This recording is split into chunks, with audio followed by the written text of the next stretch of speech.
किसी भी आधुनिक व्यक्ति ने जिंदा डायनासोर को कभी नहीं देखा और कभी देख भी नहीं पाएगा। केवल उनकी जो लाखों करोड़ों साल पुरानी हड्डियां और कंकाल चट्टानों के नीचे दबे मिले हैं, उन्हीं से उनकी अलग अलग प्रजातियों, उनके आकार, बनावट और उनके स्वभाव के बारे में अनुमान लगाए गए हैं। डायनासोर के अब तक मिले जीवाश्मों से पता चलता है कि धरती पर करोड़ों साल पहले विशालकाय और भयानक जानवर मौजूद थे, जिनमें से कुछ जमीन पर चलते थे और कुछ उड़ भी सकते थे। उन्हीं विशालकाय जानवरों को आधुनिक वैज्ञानिकों की तरफ से डायनासोर नाम दिया गया है। वैज्ञानिकों का मानना है कि डायनासोर लगभग 200 साल तक जीते थे। हालांकि इस बात के पक्के सबूत नहीं मिले हैं। जीवाश्मों के अतिरिक्त कई हिंदू प्राचीन मंदिरों में भी डायनासोर के चित्र पाए गए हैं, जिससे इस बात का पता चलता है कि डायनासोर के समय भी एक उन्नत मानव सभ्यता मौजूद थी और वह इतिहास लेखन का कार्य भी करती थी। आधुनिक वैज्ञानिकों को डायनासोर का पहला जीवाश्म 1677 में मिला था। इसके बाद से अलग अलग जगहों से उनके कई कंकाल मिले हैं, जो दुनिया भर के बड़े बड़े संग्रहालयों में रखे गए हैं और आज भी मुख्य आकर्षण के केंद्र बने हुए हैं। आज भी लोगों में इनके बारे में जानने की जिज्ञासा बढ़ती जा रही है।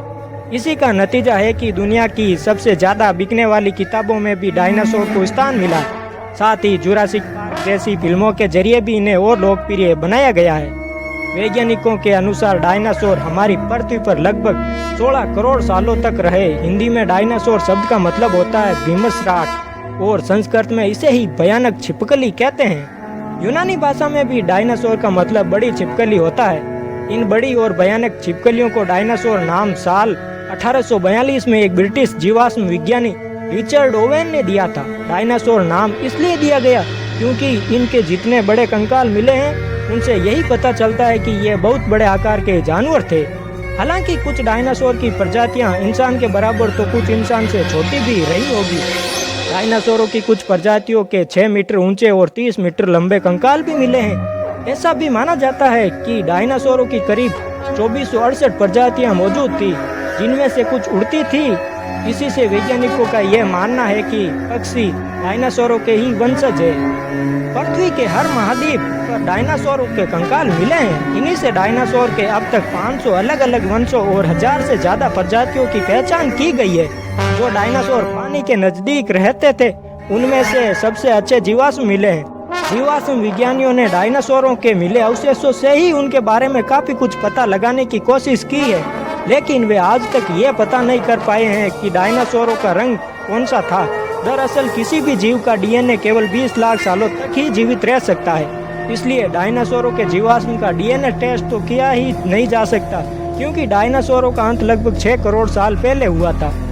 वैज्ञानिकों का मानना है कि कुछ डायनासोर शाकाहारी थे और कुछ मांसाहारी।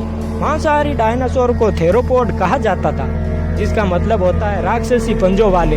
दरअसल ऐसे डायनासोरों के पंजे और नाखून बहुत तेज होते थे, जबकि इनकी तुलना में शाकाहारी डायनासोरों के पंजे और नाखून कम तेज थे। कुछ डायनासोर भोजन के लिए पेड़ पौधों पर भी निर्भर करते थे।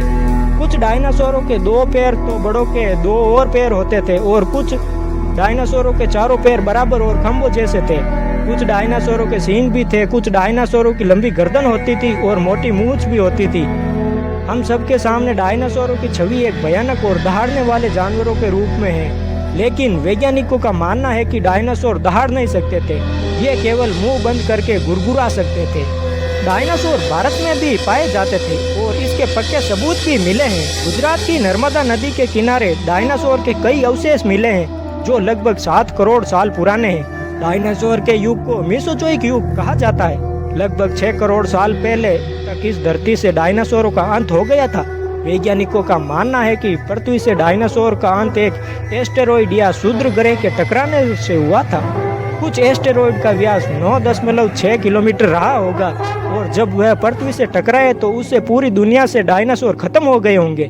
वैज्ञानिकों के अनुसार डायनासोरों के समय में धरती का दिन केवल 22 घंटे का होता था, क्योंकि पृथ्वी की अपनी दूरी पर घूमने की रफ्तार हर साल 17 मिलीसेकंड कम होती जा रही है।